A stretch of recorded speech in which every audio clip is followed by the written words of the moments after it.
Hello students of class 8th. Today we are going to understand about direct and indirect speech.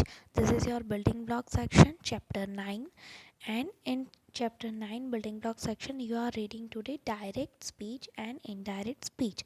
तो दो तरीके से speeches हम बोल सकते हैं स्टूडेंट्स, दो तरीके से हम बात कर सकते हैं. एक डायरेक्ट स्पीच, अगर दो पर्सन की बातें हम वर्ड टू वर्ड किसी थर्ड पर्सन को सुनाते हैं, जो वर्ड सेम कहे जाते हैं तो उनको इन्वर्टेड कॉमा में पुट करके हम लिखते हैं और लिखते टाइम पे उन्हें हम डायरेक्ट स्पीच कहते हैं.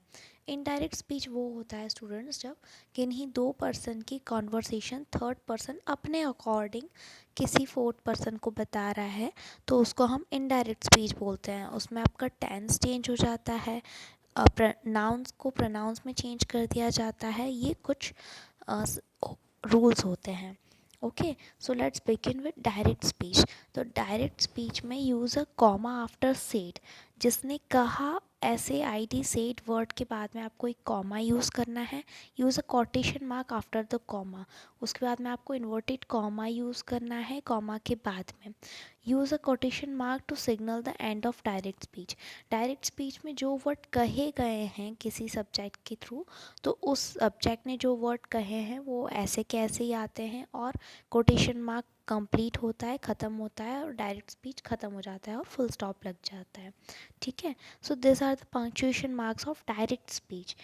And we begin a sentence with the actual words of the speaker. उस स्पीकर के एक्चुअल वर्ड के साथ जब हम सेंटेंस को बिगिन करते हैं और एंड करते हैं स्पीकर के नेम के थ्रू, तो हमें ये वाला रूल अपनाना है. फर्स्ट रूल ये था कि जब हमें सब्जेक्ट पहले लिखना है और उसके वर्ड्स बाद में लिखने हैं तो हमें पहले लिखना है mister Verma said comma inverted comma, then उन्होंने जो वर्ड्स कहे we are going home and inverted comma बंद एंड फुल स्टॉप. एंड अगर हम वर्ड्स पहले लिख रहे हैं तो inverted comma we are going home inverted comma बंद comma and mister Verma said, end up the sentence with a full stop. So these are the punctuation marks of direct speech. Rewrite the following sentences and fill in the missing punctuation marks. In sentences, direct sentences को हमको क्या करना है, rewrite करना है और missing punctuation marks को fill करना है. Parth asked comma inverted comma where do you live question mark and inverted comma close.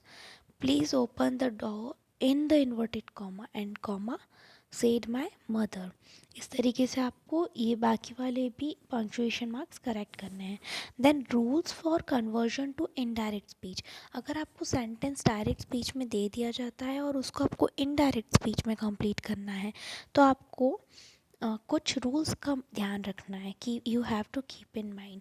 First rule क्या है, when we change from direct speech to indirect speech we keep the reporting verb said but we usually change the tense of the other verbs. हम starting verb जो रहती है जैसे Partha asked और said, तो in starting verbs को हम ऐसे कैसे रखते हैं, लेकिन जो वर्ड्स कहे गए हैं एक्चुअल में उनके टेंस को हम चेंज कर देते हैं. For example simple present tense simple past tense बन जाता है. आप लोगों ने टेंस पढ़े हुए हैं. सिंपल प्रेजेंट टेंस में जैसे Rita said inverted comma I attend dance classes on Fridays, तो इन्वर्टेड कॉमा वाला डायरेक्ट स्पीच होता है. इनडायरेक्ट स्पीच में अटेंड क्या हो जाता है, अटेंडेड हो जाता है. Rita said she attended dance classes on Fridays, right. तो सिंपल प्रेजेंट टेंस किस में चेंज हो जाता है, सिंपल पास्ट चेंज में. सेकेंड रूल है present continuous tense past continuous बन जाता है. तो सारे प्रेजेंट टेंस आपको पास्ट में ही करने हैं. प्रेजेंट कंटिन्यूस में आई एम राइटिंग होता है, एम राइटिंग या इज़ राइटिंग या आर राइटिंग हो सकता है, तो उसकी जगह आपको वॉज राइटिंग या वर राइटिंग लिखना है according to the subject. Yash said I am writing a story, Yash said that he was writing a story. तो टेंस चेंज हो जाता है, पास्ट में हो जाता है. नेक्स्ट, सिंपल पास्ट टेंस को आप पास्ट परफेक्ट बनाओगे. सिंपल पास्ट में क्या आता है, सिर्फ वर्ब की सेकंड फॉर्म आती है. जहाँ पर वर्ब की सेकंड फॉर्म दिखती है वहाँ पर आपको पास्ट परफेक्ट मतलब कि हैड और वर्ब की थर्ड फॉर्म लगानी है. ठीक है, my sister said that she had finished the cake. In simple future tense, simple future में भी विल किस में चेंज हो जाएगा, वुड में चेंज हो जाएगा. I said I will call her tomorrow, I said that I would call her tomorrow. जब हम डायरेक्ट से इनडायरेक्ट स्पीच में चेंज करते हैं तो हम कुछ प्रोनाउंस भी चेंज करते हैं. Possessive adjectives, possessive pronouns and time expressions भी चेंज करते हैं. जैसे they said we went to Kolkata last week. तो जो उनका डायरेक्ट स्पीचिंग वर्ड्स है वी, ये वी किसके लिए है, दे के लिए है, जिन्होंने ये वर्ड्स कहे हैं उनके लिए है. तो उनको हम किसके अकॉर्डिंग चेंज कर देंगे, जिसके बारे में वो वी कहा गया है उसमें चेंज कर देंगे, प्रोनाउन बना देंगे, राइट. तो they said that they had gone to Kolkata the previous week. और एक और रूल है कि आपको जब कॉमा और इन्वर्टेड कॉमा हटाते हो तो आपको दैट लगाना है. तो रूल 1, दे सेड, कॉमा और इन्वर्टेड कॉमा हट गया और क्या लग गया, दैट. फिर वी की जगह पे प्रोनाउन आ गया दे, और वेंट है सेकेंड फॉर्म, तो ये पास्ट सिंपल का टेंस है. तो पास्ट सिंपल किस में कन्वर्ट होता है, पास्ट परफेक्ट में. They said that they had gone to Kolkata last week की जगह हमने लिखा प्रीवियस वीक. तो ये नेक्स्ट रूल है कि कुछ टाइम एक्सप्रेशंस भी चेंज हो जाते हैं, राइट. तो ये आपके टाइम एक्सप्रेशंस हैं. टुडे हो जाएगा दैट डे, नाउ हो जाएगा देन, यस्टरडे हो जाएगा द डे बिफोर, टुमारो हो जाएगा the next day, next week या नेक्स्ट मंथ हो जाएगा द फॉलोइंग वीक या फॉलोइंग मंथ, लास्ट वीक या लास्ट मंथ हो जाएगा द प्रीवियस वीक या previous month, a year ago हो जाएगा a year before, this week या दिस ईयर हो जाएगा दैट वीक या दैट ईयर, हेयर हो जाएगा देयर, दिस हो जाएगा दैट, इन दिस रूम हो जाएगा इन दैट रूम. तो इस तरीके से ये डायरेक्ट से इनडायरेक्ट में चेंज करते टाइम पे हम ध्यान रखेंगे. Now let's try 8. Let's try 8 is change the following sentences from direct speech to indirect speech.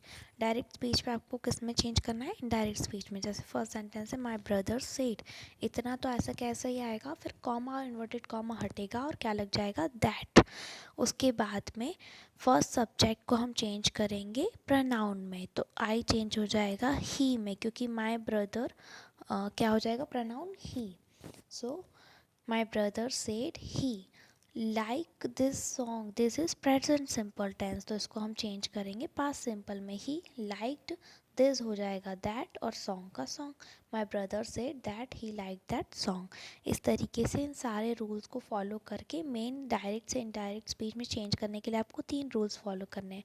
Rule number 1, comma और इन्वर्टेड कॉमा को हटाकर आपको दैट लगाना है. रूल नंबर 2, आपको सब मेन जो स्पीच का जो स्पीचिंग वर्ड्स हैं उनका जो सब्जेक्ट है उसको, जिसने वो वर्ड्स कहे हैं और जिसके बारे में कहे हैं उसके प्रोनाउन में चेंज करना है. जैसे ही, शी, इट, या उसका नाम, या फिर हम आई और वी भी ले सकते हैं, ठीक है, जिसके बारे में वो वर्ड्स कहे हैं. और थर्ड रूल है आपका कि आपको टेंस चेंज करना है. प्रेजेंट सिंपल हो जाएगा पास्ट सिंपल, पास्ट सिंपल हो जाएगा पास्ट परफेक्ट, फ्यूचर सिंपल हो जाएगा फ्यूचर सिंपल हो जाएगा पास्ट, मतलब कि विल हो जाएगा वुड, और प्रेजेंट कंटिन्यूस हो जाएगा पास्ट कंटिन्यूस. इस तरीके से आपको टेंस चेंज करना है. तो जब आप ये सारे रूल्स फॉलो करके एक डायरेक्ट स्पीच को इनडायरेक्ट स्पीच में चेंज करोगे तो आपका डायरेक्ट स्पीच का सेंटेंस इनडायरेक्ट स्पीच में चेंज हो जाएगा. लेट्स ट्राई 9 में भी आपको इनडायरेक्ट स्पीच से डायरेक्ट स्पीच में चेंज करना है. तो डेविड सेड, फिर दैट को हटा के, अब ये उल्टा हो जाएगा, दैट को हटा के आपको कॉमा और इन्वर्टेड कॉमा लगाना है, और प्रोनाउन को वापस किस में चेंज करना है, सब्जेक्ट में. तो ही की जगह पे क्या आ जाएगा, डेविड. और जो टेंस है सेंटेंस का, उस टेंस को भी आपको चेंज करना है. हैड गिवन पास्ट परफेक्ट कब यूज़ करते हैं, जब हम पहले पास्ट सिंपल होता है. तो he gave my friend the book. इस तरीके से आपको ये सारे सेंटेंस भी चेंज करने हैं. This are done. Students, now coming to your practice book. In your practice book, my turn 1 is you have to find the meaning of the words, and इस बॉक्स में आपको इस पैराग्राफ में complete करने हैं. This is done for you. In B, you have to find incorrect phrasal verbs. Incorrect phrasal verbs को correct करना है. So this is also done for you students.